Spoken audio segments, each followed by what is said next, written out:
জালেমদেরকে আল্লাহ হেদায়েত দেয় না, তার বাস্তব প্রমাণ কালকের একটা কল রেকর্ড। একজনের জন্মদিন নাকি গোপালগঞ্জে পালন করতে দেয়নি এক ওসি সাহেব। এই জন্য বাইরের দেশ থেকে তাকে হুমকি দিচ্ছে যে তার নাম লিস্ট করে রাখো, আমি যদি কোনোদিন আসি তার খবর করো। আমি কথাটা শোনার পরে মিলালাম, আল্লাহু লা ইয়াহদিল কওমাজ জালিমিন। আল্লাহ যে ইহদি দিয়েছেন মোজারে, বর্তমান ভবিষ্যৎ, প্রেজেন্ট ফিউচার, আল্লাহ তাআলা জানিয়েছেন যে আমি জালেমদেরকে হেদায়েত দিচ্ছি না, দেব না। কালকের কল রেকর্ড শোনার পরে আমার মনে হচ্ছে ওনার কপালে হেদায়েত নেই এবং আল্লাহ দেবেও।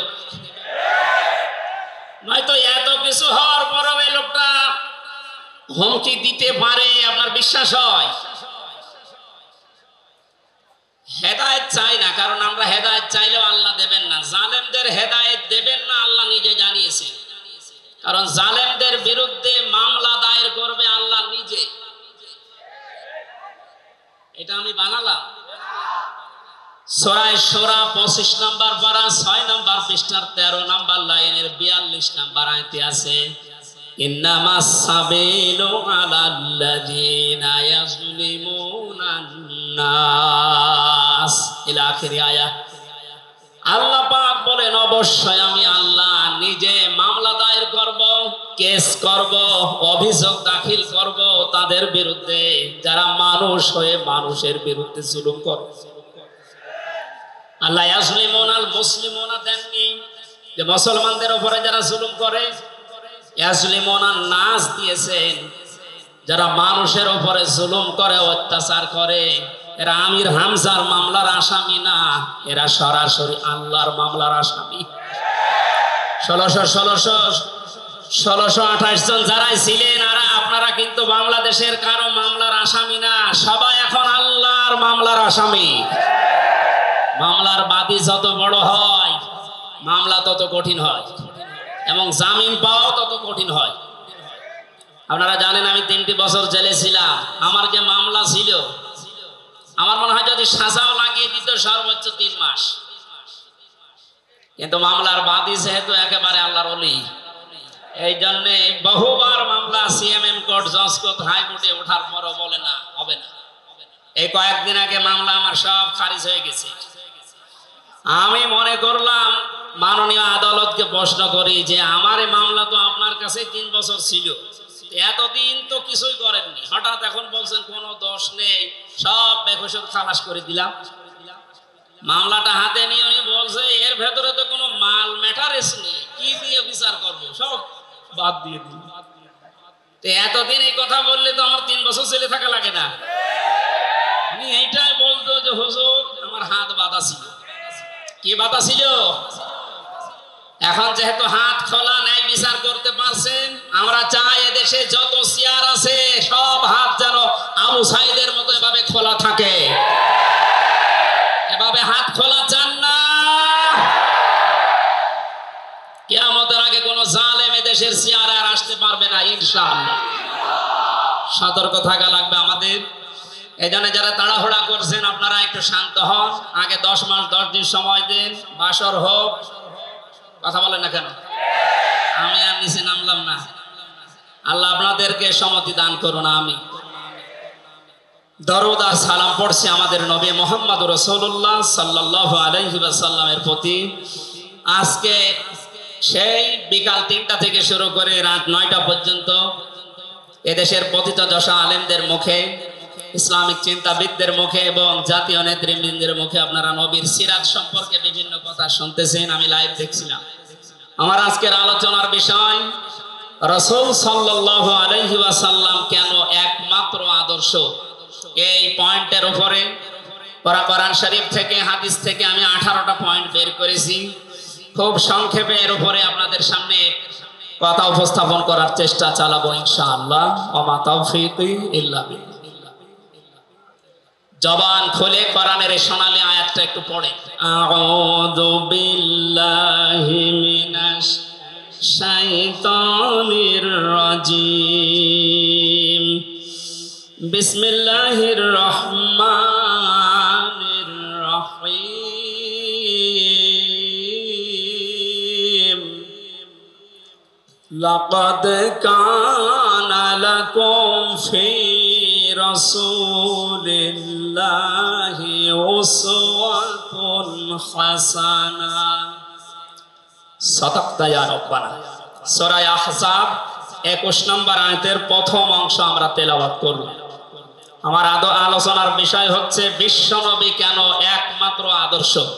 এই পৃথিবীতে বহু মানুষকে আমরা আদর্শের সৈনিক হওয়ার ঘোষণা দিতে শুনি, তারা স্লোগান পর্যন্ত দেয়, আমরা সবাই অমক সেনা, ভয় করি না বুলেট বোমা। আজকের আলোচনার পরে এটা ক্লিয়ার হবে, বিশ্বনবী বাদ দিয়ে অন্য কারো আদর্শের সেনার ঘোষণা যদি কেউ দেয়, এ মারা গেলে নবীর সুপারিশ থেকে বঞ্চিত ও চির জাহান্নামী।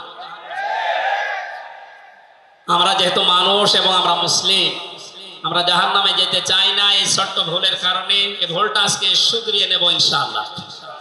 সূরা আহজাব কোন সূরা বলেন তো? এটা ক্লাস চলছে, ছাত্রের মতো জবাব দেবে। আহজাব শব্দের শাব্দিক অর্থ দল সমূহ। এর এক বচনে হচ্ছে হিজবুন। হিজবুন মানে দল। পৃথিবীতে দল আছে দুইটা। প্রশ্ন আসতে পারে, বাংলাদেশে প্রায় ৭৩টার উপরে দল, আর দল দুইটা মানে? হ্যাঁ, দল একটা হচ্ছে আল্লাহর দল, একটা হচ্ছে শয়তানের দল। আমরা সামনে বিস্তারিত এই দুইটা দলের উপরে কথা বলবো ইনশাআল্লাহ। দল করা লাগবে এই ঘোষণা আমির হামজা না আল্লাহ? এই শব্দটা শুনলে অনেকে মানধাত আমলের দিকে নিয়ে যায়। আপনি আলেম মানুষ, হুজুর মানুষ, ইমাম সাহেব মানুষ, আপনি দল দাঁড়িয়ে এগুলো করবেন কেন? কোরআনে কারিমের যদি কেউ একটা আয়াত অবিশ্বাস করে, ওর ঈমান থাকার কথা। আল্লাহ পাক বলেন, ওয়ালতাকুম মিনকুম উম্মাতুন, তোমাদের ভেতরে অবশ্যই একটা দল থাকতেই হবে। দল এই শব্দটা কোরআনে আছে না নেই? দল এই বাংলায় নেই, কিন্তু উম্মাতুন এই শব্দ তো আছে। আমি সেই দিন গাইবান্ধায় ওই দিন আলোচনা করার পরে একজন মুসলিম হয়েছিল, জিজ্ঞাসা করলাম। পরবর্তীতে ওই দিন আলোচনার বিষয় ছিল ভোট। উনি শিক্ষিত মানুষ, আমারে জিজ্ঞাসা করছে, আপনি ভোট এই শব্দ নিয়ে আসলেন, কোরআনে হাদিসে এই শব্দ আছে? এটা তো আরবি। হ্যাঁ আছে। আমানাত শব্দটা কোরআনে আছে। তাফসিরে মারিফুল কোরআন আল্লামা শফি রহমতুল্লাহ আলাইহি আমানতের প্রায় 19টা অর্থ দিয়েছেন। তার ভেতরে অন্যতম অর্থ হচ্ছে ভোট দেওয়া, রায় দেওয়া, সমর্থন দেওয়া। সুতরাং কেউ যদি ভোট এটাকে দুনিয়ার কোনো বিষয় মনে করে এড়িয়ে যায়, সে কিন্তু মরণের পরে ধরা খাবে। কথা বলেন? আমরা আখিরাতে আদালতে ধরা খেতে চাই, আমরা বাঁচতে চাই। সুতরাং দল মাস্ট বি, করাই লাগবে। যে দলের কর্মসূচি দুইটা, তারা ভালো কাজে আদেশ করবে, অন্যায় কাজে বাধা দেবে। আল্লাহর ভাষা এরাই হচ্ছে সফল কাম দল। এদেশে যত দল আছে, এই দুইটি কর্মসূচি কারা পালন করে আপনি অবশ্যই দেখতে পাচ্ছেন। আপনার বিবেকের কাছে প্রশ্ন করে আপনি সামনে আগাবেন ইনশাআল্লাহ। তাহলে নবীজি আমাদের জন্য একমাত্র আদর্শ কেন? এর এক নম্বরে আমি পেয়েছি, তার জীবনটা আমাদের কাছে পরিষ্কার। এই কারণে পৃথিবীতে আমরা যত নেতা নেত্রীকে মেনে চলতে দেখি, যে কোনো রাজনৈতিক দলের নেতা নেত্রী আপনি হন, ওই রাজনৈতিক দলে যাকে মানেন তার চরিত্র জীবন আপনার কাছে কিন্তু পরিষ্কার না। কথা বলে না কেন? আমি নাম ধরেই বলছি, আওয়ামী লীগ যারা করতেন, এখন আওয়ামী লীগ দেশে আছে কিনা আমি জানি না, আছে বললাম যে 14%, ওরা এখনো পর্যন্ত তওবা করে ফিরে আসার চেষ্টায় আছে। আল্লাহ যেন তাদেরকে তাওফিক দেয়। আর যদি হেদায়েত না থাকে, দোয়া করেও তো হবে না, আল্লাহ যেন তাদেরকে মায়ের কাছে পাঠিয়ে দেয়। একটু আস্তে বলেন ভাই, এটা জোরে বলার দরকার নেই। জীবনী পরিষ্কার হওয়ার কথা বলছিলাম। যারা করতেন আওয়ামী লীগ, বলেন তো আপনার বিবেকের কাছে, শেখ হাসিনা জীবনে কোনোদিন একটা মিথ্যা কথা বলেনি, এ গ্যারান্টি আপনি দিতে পারবেন? না না, এই কথা বলা ভুল হয়ে গেল। ওনার সারা জীবনে কোনো সত্য কথা আছে কিনা আমার এই 33 বছর বয়সে তো আমি কোনো সত্য কথা ওনার কাছ থেকে শুনলাম। কথা বললে মিথ্যা কথা বলে, ওটা নয় বাদ দিলাম। আর একজনের ধরে বিএনপি যারা করেন, খালেদা জিয়া জীবনে একটা মিথ্যা কথা আপনি গ্যারান্টি দিতে পারবেন? জামাত ইসলাম যারা করে তারা এই কথার গ্যারান্টি দিতে পারবেন যে মরহুম শহীদ মতিউর রহমান নিজামী জীবনে মিথ্যা কথা বলেনি? বলেন না। চরমনাই পীরের মুরিদ যারা, তারা কি গ্যারান্টি দিতে পারে সৈয়দ রেজাউল করিম জীবনেও মিথ্যা কথা বলেনি? একজনের ব্যাপারে গ্যারান্টি আছে, আল্লাহ নিজে গ্যারান্টি দিয়েছে, তার 63 বছরে একটা মিথ্যা কথা নেই।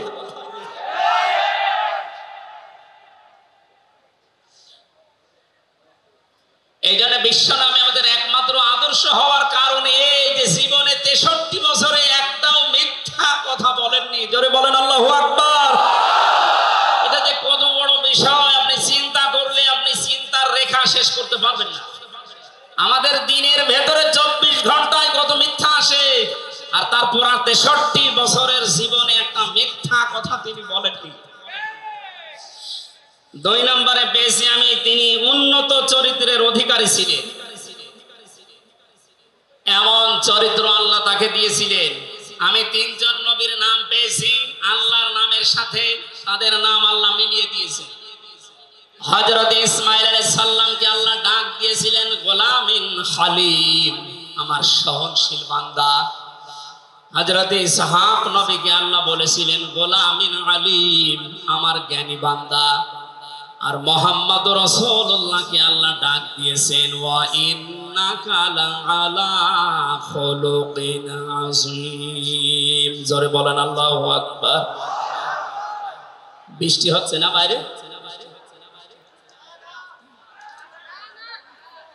এখানে ওঠাউঠি করেন কেন? বসেন বসেন।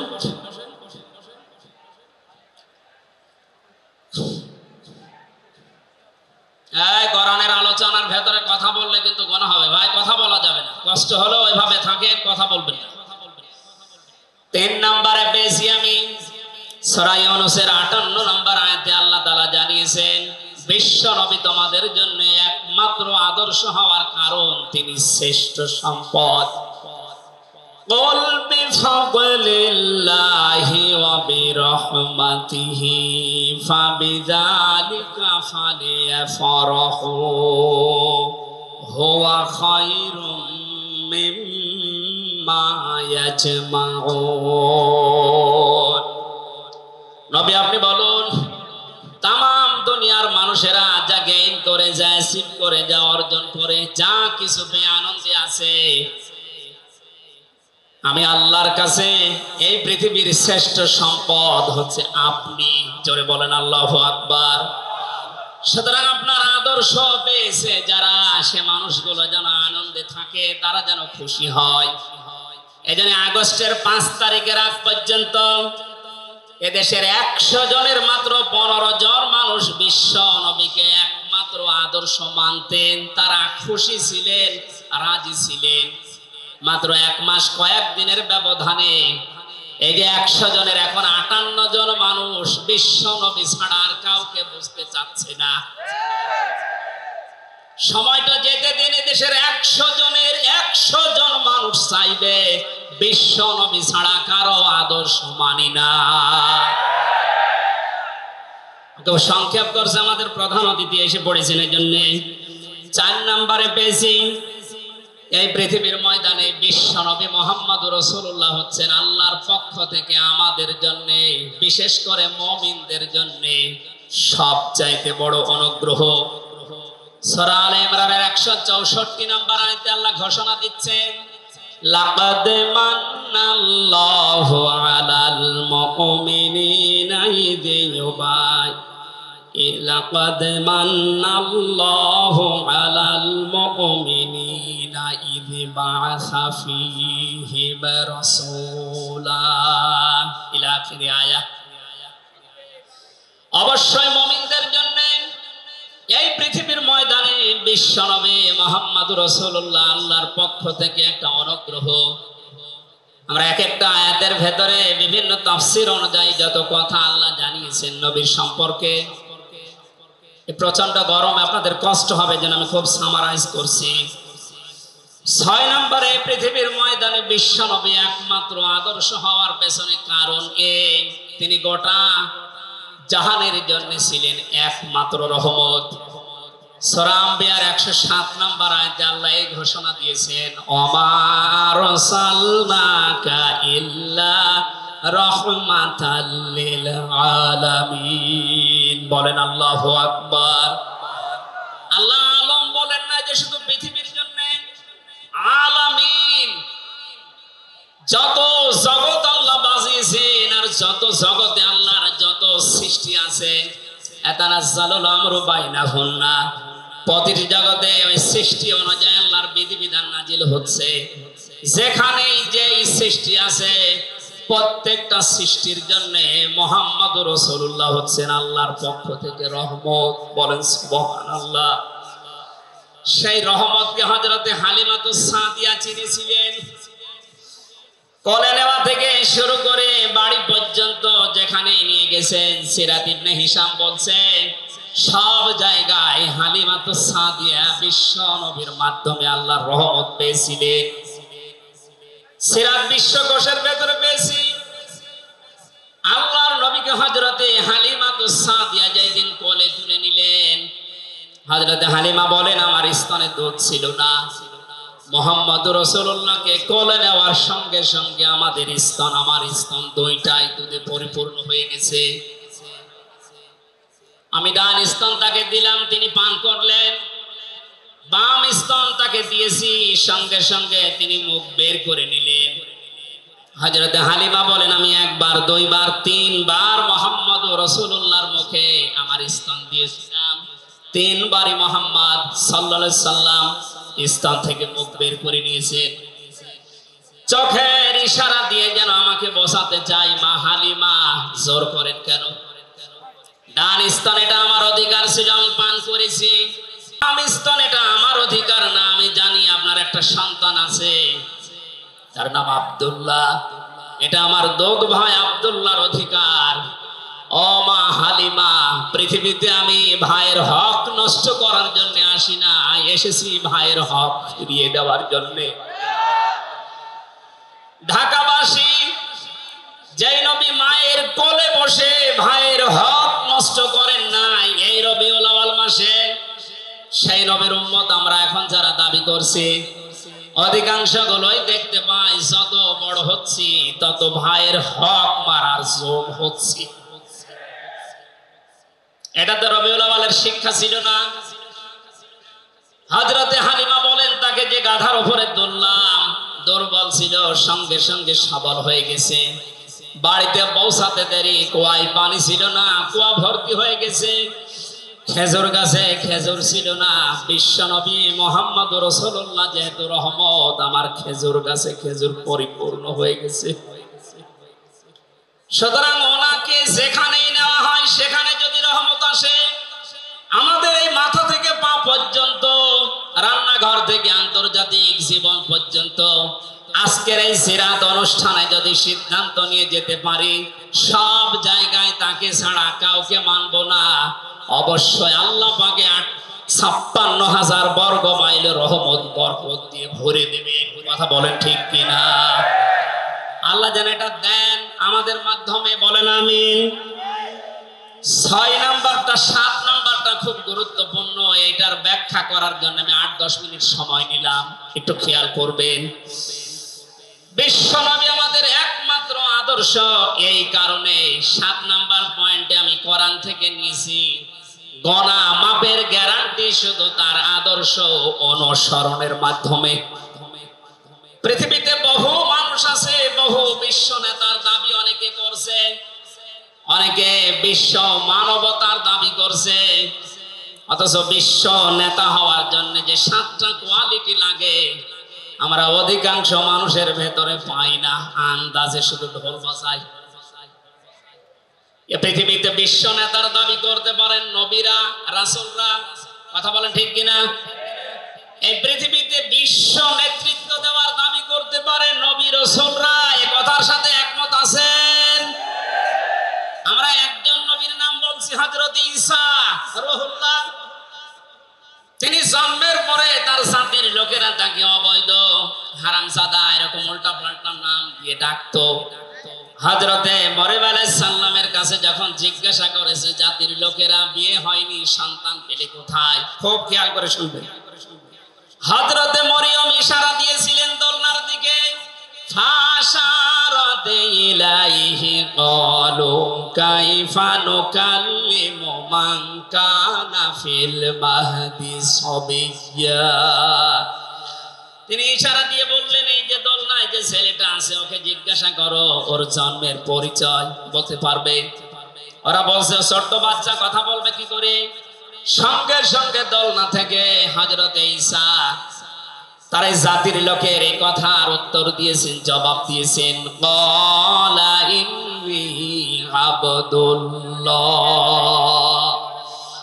আতানিয়াল কিতাবা ওয়া জাআলানি নাবিয়্যা ওয়া জাআলানি মুবারাকান আইনামা কুনতু ওয়া আওসানি বিস-সালাতি ওয়াজ-যাকাতি মা দুমতু হাইয়্যা। বলেন আল্লাহু আকবার। দোলনা থেকে হযরত ঈসা বললেন, আমি অবৈধ সন্তান না, আমি জারজ না, আমি আল্লাহর বান্দা। আল্লাহ পাক আমাকে জামানায় নবী করে পাঠিয়েছেন এবং আমাকে সামনে কিতাব দেবেন।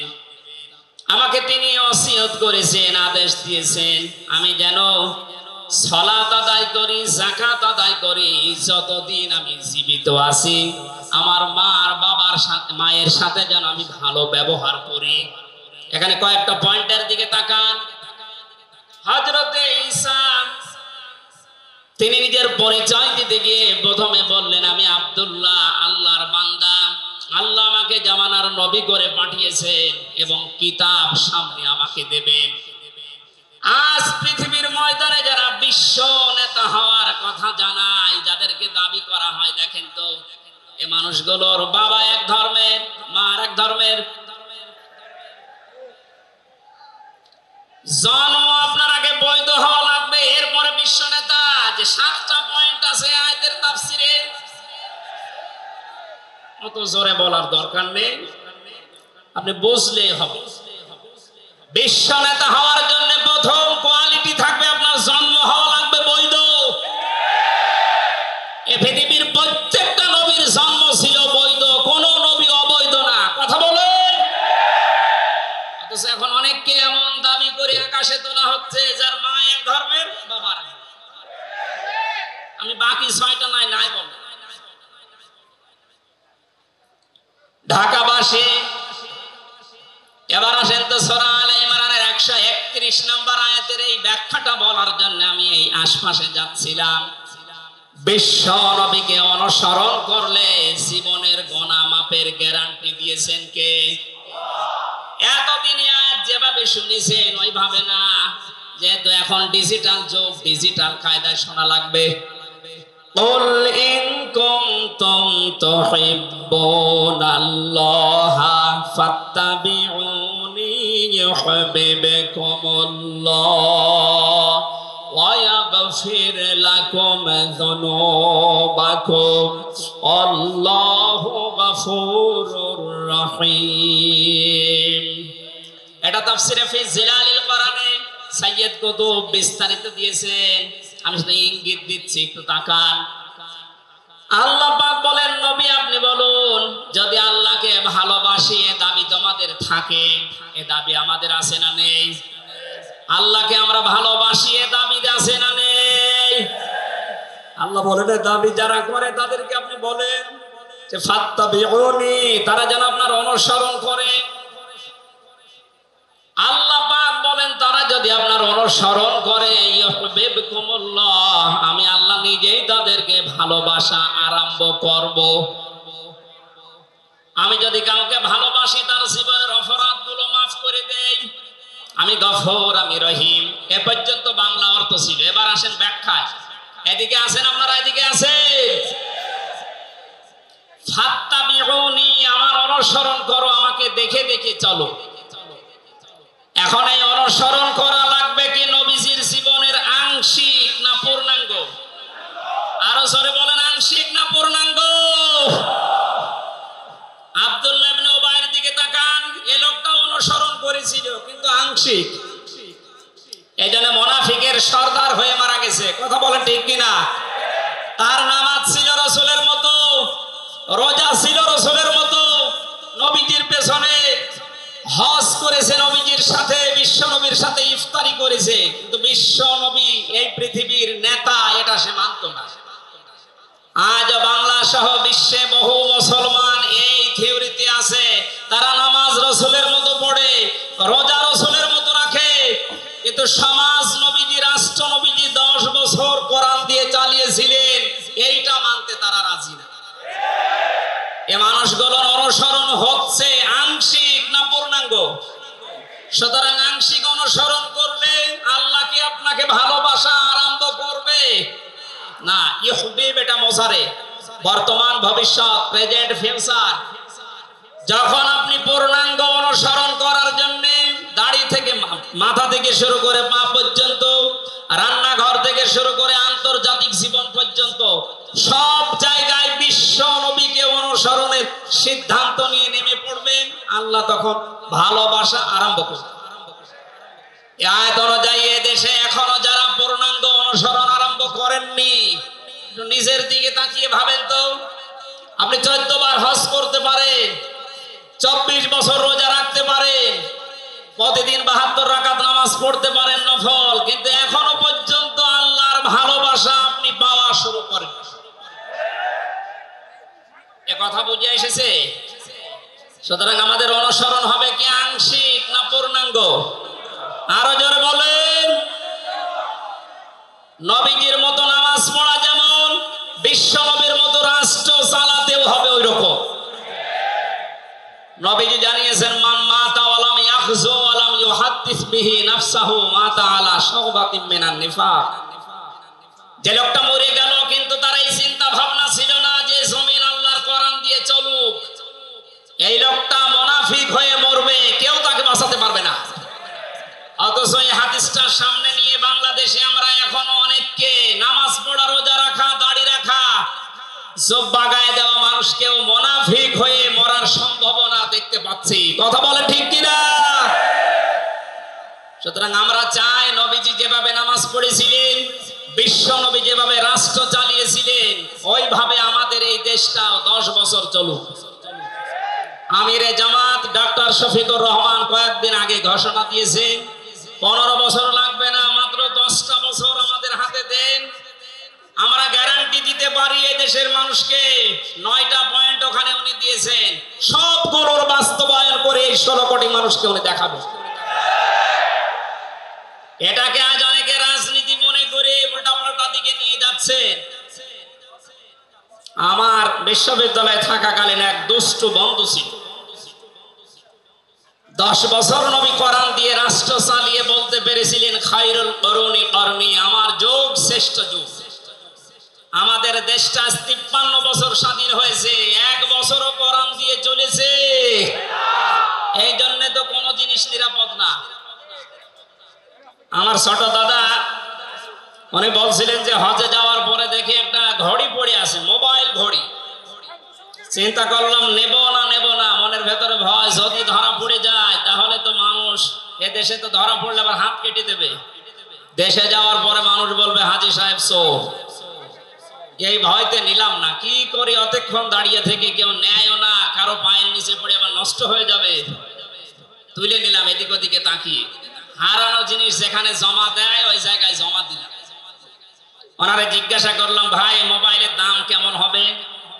উনি আমার বলছে, ইয়া হাজিউল হজ্জা তাইনা বিলাদুকা, হে হাজি দেশ কোথায়? দাদা বলে, জি তুমেন বাংলাদেশ। বাংলাদেশ থেকে এসেছি। আপনার বাংলাদেশের টাকার মান অনুযায়ী এই ঘড়ি মোবাইলের এটা দাম হবে 72,000 টাকা। কত? 72,000 টাকার মোবাইল পড়ে আছে, ঘড়ি কেউ নিচ্ছে না। এদেশে থাকবে? বলেন। সাধারণ মানুষের কাছে থাকা দূরের কথা, দরবেশের কাছে থাকবে 36,000 কোটি টাকা। আমার মনে হয় আমার 33 বছরের জীবনে গণনা করে শেষ করতে পারবো না। পদ্মা সেতু আর একটা বানিয়ে এখনো 4,000 কোটি টাকা রাষ্ট্রে থেকে যেত। কথা বলেন। দরবেশ যদি এই করে, যেগুলো ধরবেশ ওগুলোর চরিত্র কি বলে?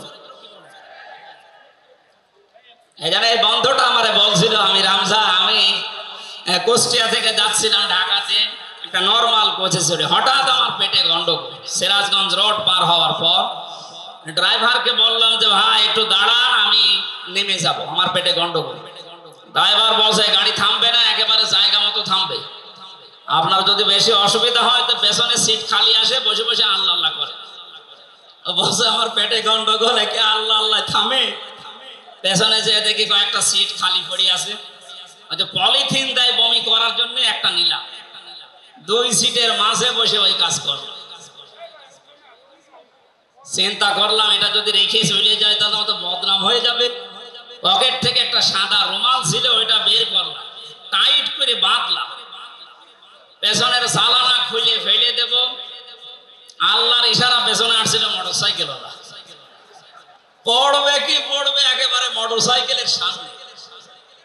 বলছে জানলা দিয়ে তাকিয়ে আছি, দেখলাম মোটরসাইকেল ওলা এদিকে ওদিকে তাকিয়ে, ও মনে করছে নতুন রুমালে থপ করে পড়লো কি। এই রুমাল যখন নতুন, ভেতরের জিনিসও মনে হয় নতুনই হবে। ও বলে তুলে নিল, ও বাড়ি যে টের পাবে যে কোন নতুন জিনিস। এখানে বলছে হামজা, আমাদের দেশে পায়খানা পর্যন্ত নিরাপদে নেই, এর বাস্তব প্রমাণ আমারটা। অথচ আমির জামাত গ্যারান্টি দিয়েছেন চুরি থাকবে না, শুধু পায়খানা না, 36,000 কোটি না, 36 পয়সাও চুরি হবে না। 10 বছরের জন্য ছেড়ে দেন দেশটা। আপনারা ওনার সাথে একমত কিনা? কারা কারা ওনাদের হাতে দিতে চান দেখে? লিল্লাহি তাকবীর।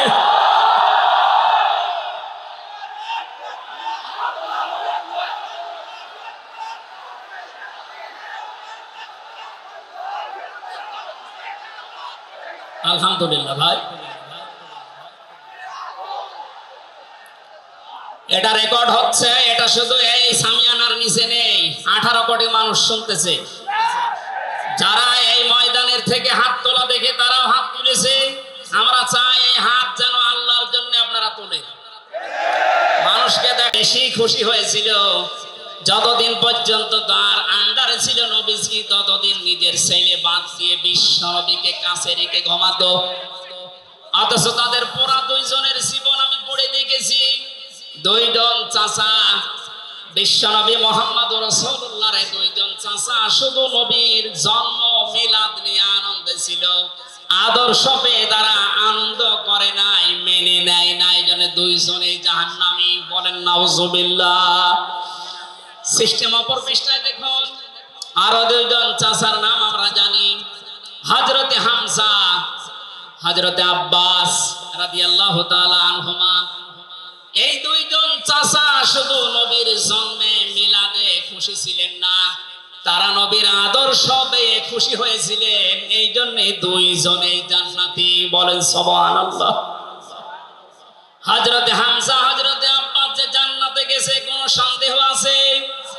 আল্লাহ কোরআনের আয়াত নাযিল করেছেন তাদের নামে, রাদিয়াল্লাহু আনহুম ওয়া রাদু আন। আল্লাহ পাক বলেন আমি তাদের উপরে রাজি হয়ে গেছি যেমন তারা আমার উপরে রাজি। সুতরাং হযরতে আব্বাস, হযরতে হামজা 2 জনেই নবীর আদর্শ মানার কারণে জান্নাতি।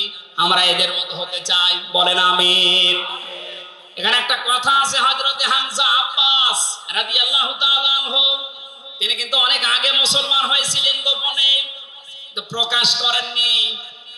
এই মাসলাটা বলছি এই কারণে, 152 জন সমন্বয়কের ভেতরে 108 জন বাংলাদেশ ইসলামী ছাত্র শিবিরের নেতা এবং পরীক্ষিত কর্মী। তারা আজ অনেক জালেম এবং অনেক মুনাফিক পর্যন্ত, এমন অনেক আলেম নামে জালেম পর্যন্ত এই বিষদগার করছে। নাম যেহেতু দেখেছে ছাত্র শিবির, এই জন্য তাদের এই চুলকানি।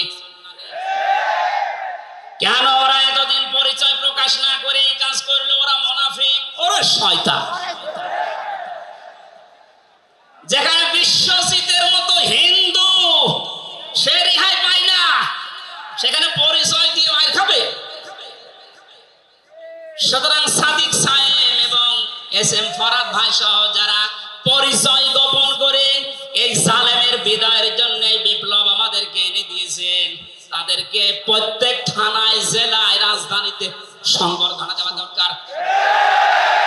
তারা এটা এমনিতেই করে নাই, তারা হযরতে আব্বাসের জীবন থেকে করেছে। অথচ হযরত আব্বাস রাসূলের বিরুদ্ধে বদরের ময়দানে বিরুদ্ধে যুদ্ধ করার জন্য আবু জাহেলের পক্ষ নিয়ে গিয়েছিল, অথচ তিনি ওই সময় মুসলমান। তার মানে নিজের পরিচয় গোপন করে বাস্তবতার নিরিখে স্থান কাল পাত্র ভেদে একটা কৌশল, এটা একটা হিকমা। ও জীবনে কোরআনই পড়ে নাই, হাদিস পড়ে নাই, ও ফতোয়া দিচ্ছে যে এ হচ্ছে মুনাফিক। এছাড়া ওনারা যা করেছে, আমি এখানে 9টা পয়েন্ট এনেছিলাম। সাদিক সাহেব ভাই সহ, এস এম ফরাদ ভাই সহ 108 জন যা করেছে, সব নবীদের থেকে, নবীর মাদের থেকে, নবীর সাহাবীদের থেকে, নবীদের চাচার থেকে শিক্ষা নিয়ে এই হিকমতটা অবলম্বন করেছে। আল্লাহ তাদেরকে যেন সর্বোচ্চ মাকাম দান করেন, বলেন আমিন।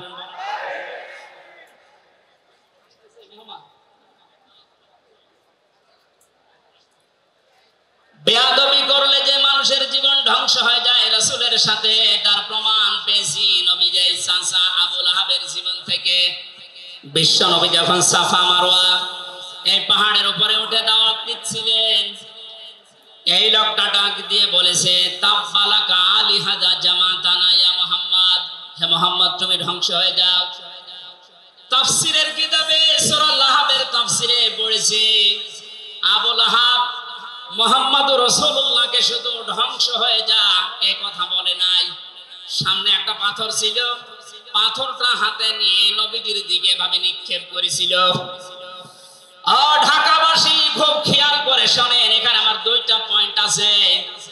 আবু লাহাব 1500 বছর আগে মুহাম্মদুর রাসূলুল্লাহর দিকে যে পাথর নিক্ষেপ করেছিল, তাফসীরে ফি জিলালিল কোরআন মুফাসসির লিখেছেন সাইয়্যিদ কুতুব, যে নবীজির সামনে পাথরটা পড়েছিল, নবীজির শরীরে লাগে নাই।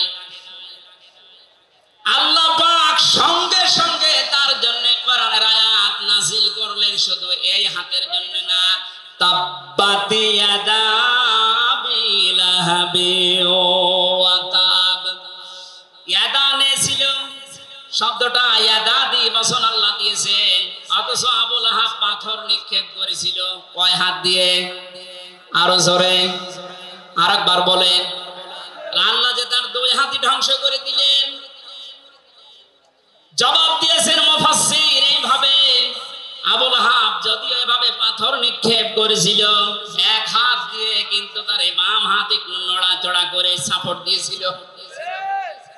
আপনি যদি এখান থেকে একটা কোনো কিছু নিক্ষেপ করেন এভাবে, এই হাত দিয়ে শুধু কাজ হবে না, এই হাতও নড়াচড়া করে সাপোর্ট দেবে। আল্লাহ এইটাও সহ্য করেন নাই।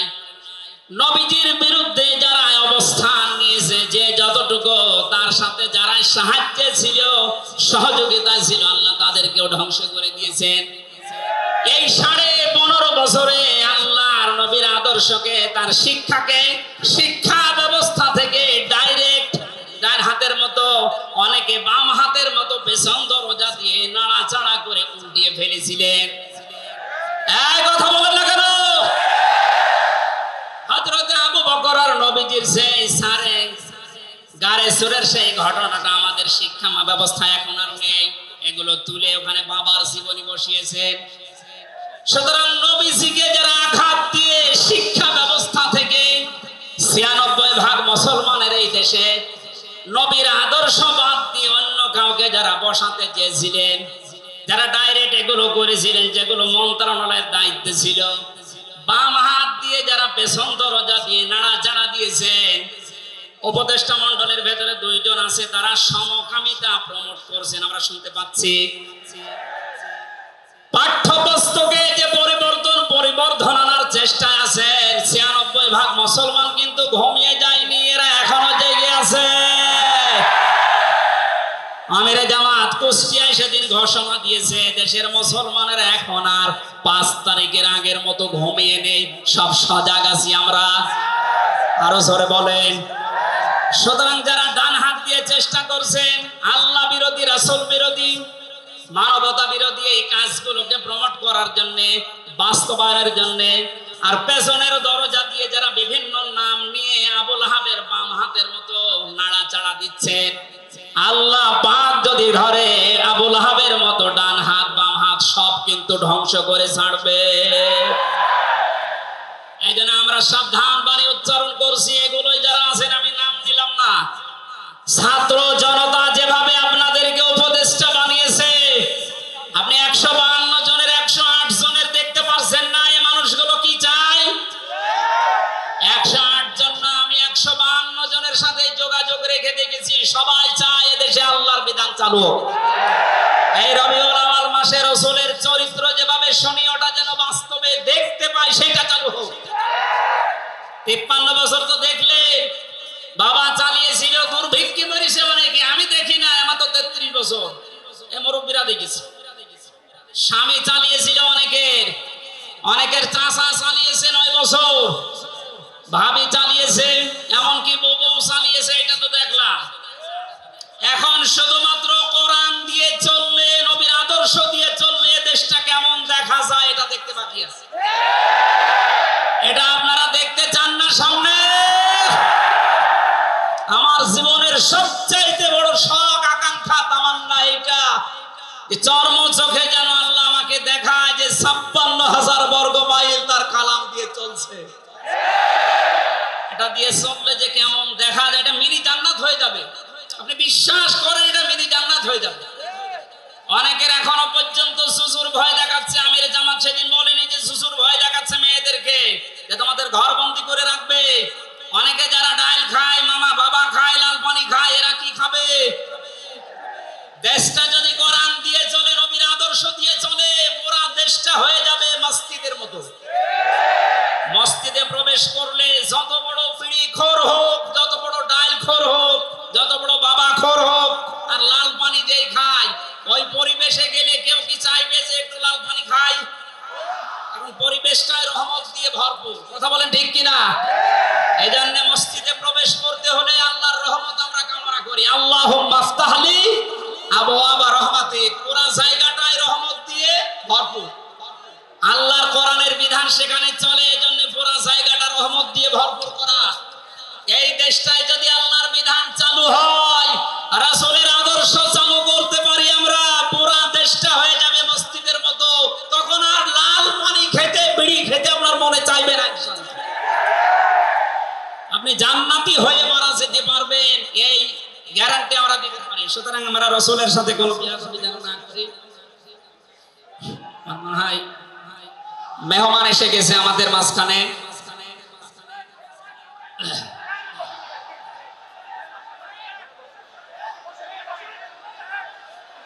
লিল্লাহি তাকবীর, আওলাদে রাসূলের আগমন, আওলাদে রাসূলের আগমন। আমাদের মাহফিলের প্রধান অতিথি আওলাদে রাসূল আল্লামা আনোয়ার হোসাইন তাহের আল জাবেরি আল মাদানী মাদ্দাজিল্লাহুল আলী আমাদের মাঝে এসে গেছে। আমরা যে প্রচন্ড গরমে আপনারা কষ্ট পাচ্ছেন, এবং উনি যেহেতু এসে গেছে, এখন আর কথা বলা মনে হয় ঠিক হবে না। আমি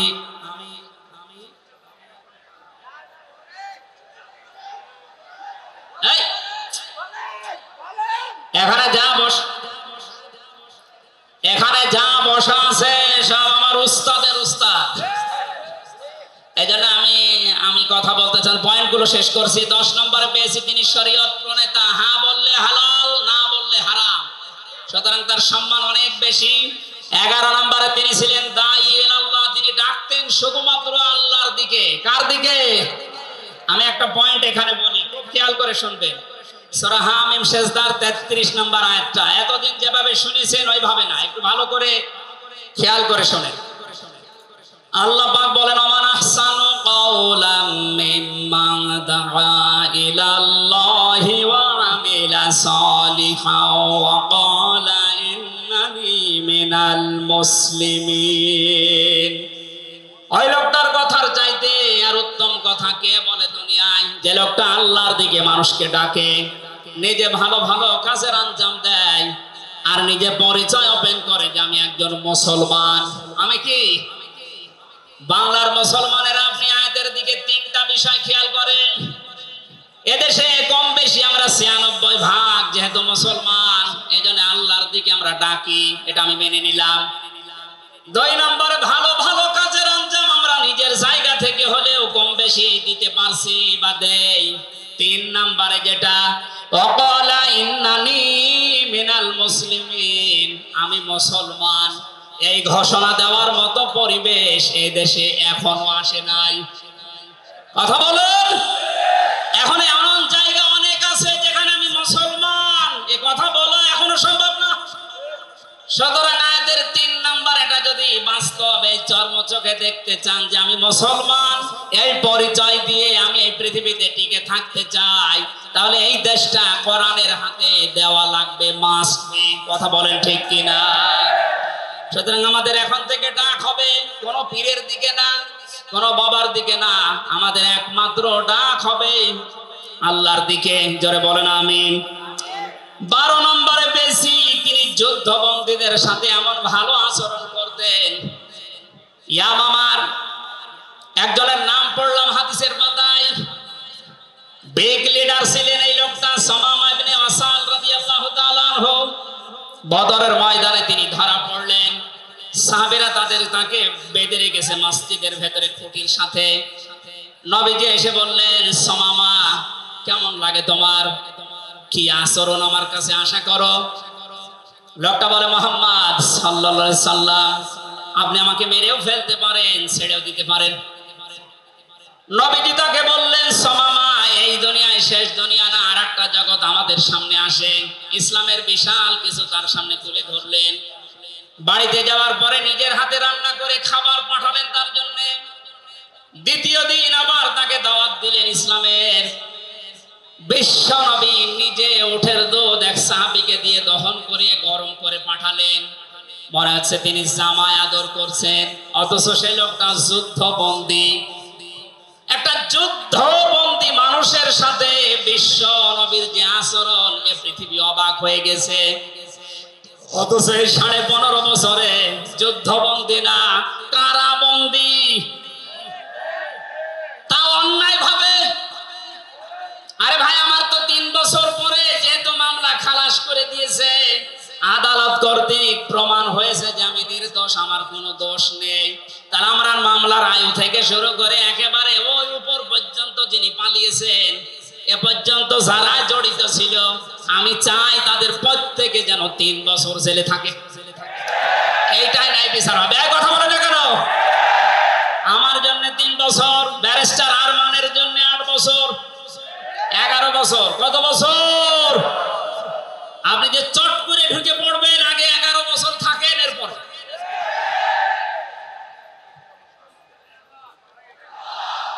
সুতরাং বাস্তবতা এইটাই। শত্রুদের সাথে তিনি যুদ্ধবন্দীদের সাথে কি আচরণ করলেন, আর আমরা অন্যায় ভাবে কারাবন্দীদের সাথে। আমি তো অন্যেরটা জানি না, নিজেরটার সাথে বলছি। এই যে মুরব্বী মানুষ বসে আছে, মাওলানা রফিকুল ইসলাম খান, এই মুরব্বীর পায়ে বেড়ি দিয়ে, হাতে হ্যান্ডকাপ দিয়ে, মাথায় দড়ি দিয়ে মনে হচ্ছে গরু টেনে নিয়ে যাচ্ছে। আমার ১১ ঘন্টা টাঙিয়ে রেখেছিল। অথচ নিজেরাই বলছিল যে আপনার কোনো দোষ নেই, আমরা জানি। দোষ নেই, আমরা ধরে রেখেছেন কেন, ছেড়ে দেন। বলে না, উপরের নির্দেশ। কোথায় পৌঁছিয়েছিল দেশটা? আর তারা এই রবিউল আউয়াল আসলে একদিন ছুটি দিত নবীর জন্মদিন পালন করার জন্য। নবীর আদর্শের কোন খোঁজ খবর তাদের কাছে নেই। এই সুমামা ইবনে ওয়াসাল নবীজির আচরণ থেকে শেষ পর্যন্ত বাপদাদার ধর্ম ত্যাগ করে ইসলাম কবুল করেছিলেন। এই ১৫ বছর যদি এরকম কিছু দেখাতে পারতেন, লাখের উপরে মানুষ জেল খাটতেছে। আমার মনে হয় ১০০ জনের ৭০ জন মানুষ এই দেশে জেল খাটে, কিচ্ছু জানে না। বিশেষ করে ১৫.৫ বছর এই মানুষগুলো আপনার দলে অন্তত না আসলে আপনার জন্য দোয়া করতো। এরপরে আমি পেয়েছি বিশ্ব নবীকে একমাত্র আদর্শ হওয়ার কারণ তিনি শত্রুদের সাথে এমন আচরণ দেখিয়েছিলেন, পৃথিবীতে ইতিহাস হয়ে আছে। তায়েফে তিনি দোয়া করেছিলেন, আল্লাহুম্মা হাদি কওমি ফাইন্নাহুম লা ইয়ালামুন। ১৪ নম্বরে পেয়েছি তিনি নবী এবং রাসূলদের নেতা ছিলেন। 15 নম্বরে ছিল তার বক্ষ ছিল উন্মুক্ত, 16 নম্বরে পেয়েছে তিনি ছিলেন লাইট বা আলো, 17 নম্বরে তিনি ছিলেন স্নেহময় মমতাময়, 18 নম্বরে তিনি ছিলেন কমল হৃদয়ের অধিকারী। এক একটা শব্দের ভেতরে লক্ষ লক্ষ কথা আল্লাহ লুকিয়ে রেখেছেন। রাসূলের জীবনে 1 ঘন্টা 1.5 ঘন্টায় না, কিয়ামত পর্যন্ত যদি কেউ আলোচনা করে, আমি 31টা বিষয় সাজিয়েছি এক একটা পাঠ অনুযায়ী। সুতরাং এরকম যদি শুরু হয় তো 31 দিন একাধারে লাগার কথা আমার এই ক্ষুদ্র জ্ঞানে। যারা আরো বড় বড় আলেম এখানে বসে আছে, কিয়ামত পর্যন্ত আলোচনা শুনবেন করবেন। আমাদের নবী আজিম খুলুকিন আজিম, কোনোদিন শেষ হবে না ইনশাআল্লাহ। সুতরাং নবীজি আমাদের একমাত্র আদর্শ, এটাই ফাইনাল, তাকে ছাড়া আমরা কাউকে মানি না। ওদার তো আহ্বান জানাচ্ছি তাকে আদর্শ গ্রহণ করার জন্য। আমিন। বারাকাল্লাহু লানা ওয়া লাকুম ফিল কোরআনিল আযীম। এখন আমাদের সামনে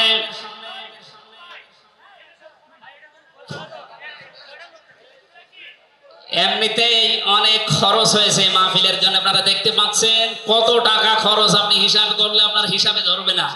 আবহাওয়ার কারণে ব্যবস্থাপনার কয়েক গুণ খরচ হয়ে গেছে। প্যান্ডেলের ভেতরে বাইরে ড্রাম দেওয়া আছে। আল্লাহর দিকে তাকিয়ে নবীজির এই সিরাত, বিশ্ব নবীর আদর্শ যারা গ্রহণ করবেন বলে আপনারা আশাবাদ ব্যক্ত করলেন, তাদেরকে বলছি মুক্ত হস্তে আপনারা একটু দান করে যাবেন। জাতীয় সিরাত বাস্তবায়ন কমিটি আগামীতে আবার এর চাইতে আরো বিশাল আকারে নবীর জীবনে আমাদেরকে শোনানোর চেষ্টা করবে ইনশাআল্লাহ। অবশ্যই এটা দিয়ে যাবেন। আমি আজকের মতো বিদায় নিলাম। আমিন। বারাকাল্লাহু লানা ওয়া লাকুম ফিল কোরআনিল আযীম। আসসালামু আলাইকুম ওয়া রাহমাতুল্লাহ। এখন আমাদের প্রধান অতিথি আছেন।